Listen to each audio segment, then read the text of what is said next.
আগামীকাল থেকে শুরু হবে আগস্ট মাস। আর 1 আগস্ট 2026 থেকে কার্যকর হতে চলেছে একাধিক নতুন আর্থিক নিয়ম।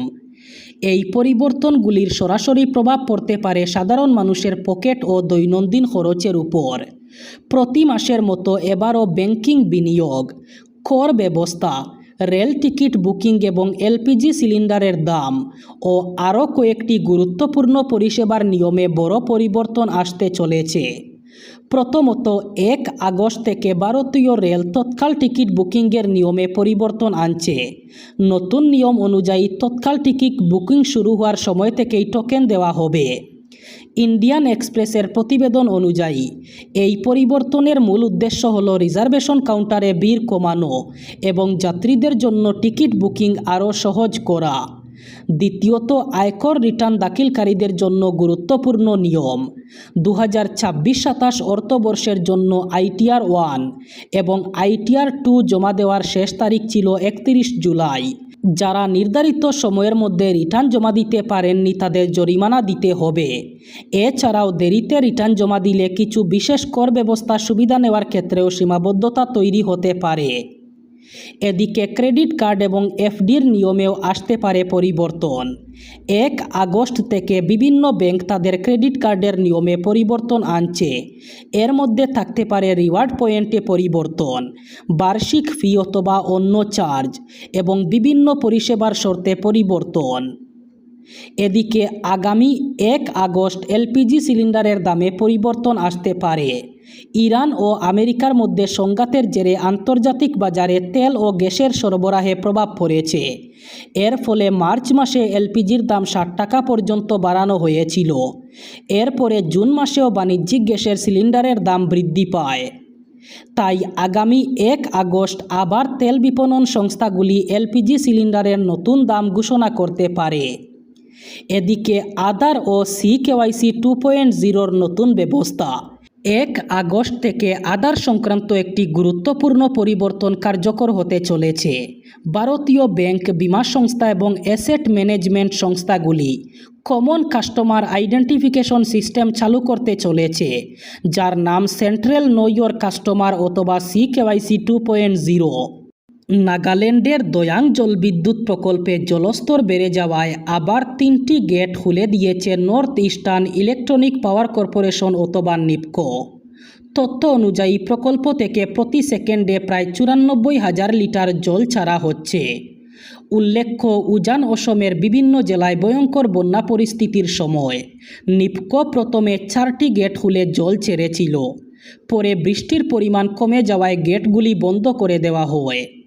তবে অসম, নাগাল্যান্ডে টানা বৃষ্টিপাতের ফলে আবারও জলাধারের জল দ্রুত বৃদ্ধি পাওয়ায় 3টি গেট খুলে দিয়েছে নিপকো। এর জেরে উজান অসমে আবারও বন্যা পরিস্থিতির আশঙ্কা দেখা দিয়েছে। বিশেষ করে গোলাঘাট জেলার স্বরূপতার বিধানসভা এলাকায় দয়াং নদীর জলস্তর নিপকোর জল ছাড়ার পর দ্রুত বৃদ্ধি পায়। ফলে নদী সংলগ্ন এলাকায় বসবাসকারী মানুষদের মধ্যে আবার উদ্বেগ তৈরি হয়েছে। অসম বিধানসভায় অসম ভূমি ও রাজস্ব নিয়ন্ত্রণ সংশোধনী বিল 2026 পাশ হয়েছে। নতুন আইনে 250 বছর অথবা তার বেশি পুরনো ধর্মীয় এবং ঐতিহ্যবাহী প্রতিষ্ঠানের 5 কিলোমিটার ব্যাসার্ধের মধ্যে জমি কেনা এবং মালিকানার ক্ষেত্রে নতুন বিধিনিষেধ আরোপ করা হয়েছে। সংশোধনী অনুসারে এলাকার আদি বাসিন্দা অর্থাৎ 2006 সালের 1 জানুয়ারি পর্যন্ত টানা 3 প্রজন্ম অথবা 75 বছর ধরে সংশ্লিষ্ট সংরক্ষিত এলাকায় বসবাসকারী পরিবারগুলি শুধুমাত্র ওই এলাকায় জমি কিনতে পারবে। নতুন আইনে আদি বাসিন্দা, তফসিলি জাতি ও জনজাতি, আদিবাসী জনগোষ্ঠী এবং সুবিধাবঞ্চিত সম্প্রদায়ের মানুষদের নির্দিষ্ট শর্ত সাপেক্ষে সংরক্ষিত এলাকায় জমি কেনা অথবা মালিকানার অধিকারও দেওয়া হয়েছে। বলা হয়েছে, সংরক্ষিত এলাকায় যাদের মধ্যে ইতিমধ্যেই বৈধ জমির পাট্টা রয়েছে তাদের ধর্ম অথবা সামাজিক পরিচয় নির্বিশেষে জমির অধিকার অক্ষুণ্ণ থাকবে। তবে নির্ধারিত শ্রেণীর বাইরে থাকা নতুন কোনো ব্যক্তি ওই এলাকায় জমি কিনতে পারবেন না। সংরক্ষিত ঐতিহ্য এলাকার মধ্যে বেআইনি দখলদারদের উচ্ছেদের ক্ষমতা জেলা প্রশাসকের হাতে থাকবে। সামান্য উন্নতি হলেও গত 2 দিন থেকে অসমে বন্যা পরিস্থিতির আর তেমন কোনো পরিবর্তন হয়নি। গত 24 ঘন্টায় আরও 3 জনের মৃত্যু হওয়ায় চলতি বছরের বন্যায় মৃতের সংখ্যা বেড়ে দাঁড়ালো 78। এখনও 7টি জেলায় প্রায় 3 লক্ষ মানুষ বন্যার কবলে। এর মধ্যেই আগামী 3 দিন ভারী থেকে অতি ভারী বৃষ্টি এবং বজ্রবিদ্যুৎ সহ ভারী বর্ষণের পূর্বাভাস দিয়েছে মৌসুম ভবন, যা পরিস্থিতিকে আরও জটিল করে তুলতে পারে বলে আশঙ্কা। অসমের বিপর্যয় মোকাবিলা দপ্তরের সর্বশেষ বুলেটিন অনুযায়ী নতুন 3টি মৃত্যুর মধ্যে 2টি শিবসাগর এবং 1টি গোলাঘাট জেলার।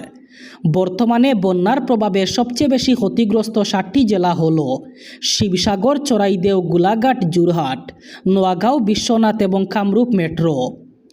এই জেলাগুলির মোট 551টি গ্রাম এখনও বন্যার জলের তলায়।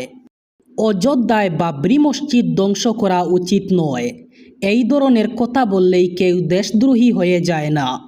এক মামলার শুনানিতে এমনই পর্যবেক্ষণ বোম্বে হাইকোর্টের। উচ্চ আদালতের বিচারপতি মাদম জামদারের বক্তব্য, দেশে নাগরিকদের ভিন্ন মত পোষণের অধিকার রয়েছে। 1992 সালের 6 ডিসেম্বর বাবরি মসজিদ ধ্বংস করে দেওয়া হয়। পরে 2024 সালের 22 জানুয়ারি ওই জায়গাতেই রাম মন্দির প্রতিষ্ঠা করা হয়। এ নিয়ে বিতর্কের অন্ত নেই।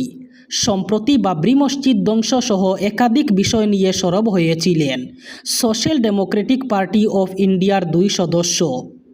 এর জেরে তাদের বিরুদ্ধে এফআইআর দায়ের করা হয়। ঘটনার তদন্তে নেমে 2025 সালের 3 ডিসেম্বর অভিযুক্ত ফিরোজ আব্দুল ওয়াহাব খান এবং মোহাম্মদ রফিক গুলাম রসুল আনসারির বিরুদ্ধে বহিষ্কারের নির্দেশ জারি করেছিল মুম্বাই পুলিশ। স্পষ্ট জানিয়ে দেওয়া হয়, 1 বছর মুম্বাইতে ঢুকতে পারবে না 2 জন। পুলিশের এই নির্দেশকে চ্যালেঞ্জ করে বোম্বে হাইকোর্টের দ্বারস্থ হন সোশ্যাল ডেমোক্রেটিক পার্টি অফ ইন্ডিয়ার সদস্যরা। পুরো বিষয়টি শোনার পর বহিষ্কারের নির্দেশ বাতিল করে দেয় হাইকোর্ট। আদালতের পর্যবেক্ষণ, মামলাকারীরা একটি নির্দিষ্ট ধর্মের বলে তাদের বিরুদ্ধে বেছে বেছে পদক্ষেপ করা যায় না। জর্ডানে অবস্থিত একটি মার্কিন সামরিক ঘাঁটিতে ইরানের ইসলামিক রেভলিউশনারি গার্ড কর্পসের হামলার জবাবে ইরানের বিভিন্ন স্থানে শক্তিশালী সামরিক হামলা চালিয়েছে যুক্তরাষ্ট্র। এই তথ্য জানিয়েছে কাতার ভিত্তিক সংবাদ মাধ্যম আল জাজিরা। প্রতিবেদনে বলা হয়, হামলার সময় ইরানের দক্ষিণাঞ্চলের কৌশলগত গুরুত্বপূর্ণ কেশম, কিশ, বন্দর আব্বাস, আবাদান ও বুশেহর শহরে একের পর এক বিস্ফোরণের শব্দ শোনা যায়। তবে যুক্তরাষ্ট্রের হামলায় কী ধরনের স্থাপনা লক্ষ্যবস্তু করা হয়েছে অথবা এতে হতাহতের সুনির্দিষ্ট সংখ্যা এখনও প্রকাশ করা হয়নি। এদিকে ইরাকে চালানো যুক্তরাষ্ট্র এবং সৌদি আরবের যৌথ হামলার তীব্র নিন্দা জানিয়েছে ইরাক সরকার। দেশটির প্রভাবশালী সশস্ত্র সংগঠন পপুলার মোবিলাইজেশন ফোর্সেস দাবি করেছে ওই হামলায় তাদের অন্তত 20 জন যোদ্ধা নিহত হয়েছেন এবং আরও 32 জন আহত হয়েছেন। অন্যদিকে ইরানের রাষ্ট্রীয় গণমাধ্যমের বরাত দিয়ে আল জাজিরা জানিয়েছে, ইরাকে পরিচালিত ওই যৌথ হামলায় 4 জন ইরানি সামরিক উপদেষ্টাও নিহত হয়েছেন।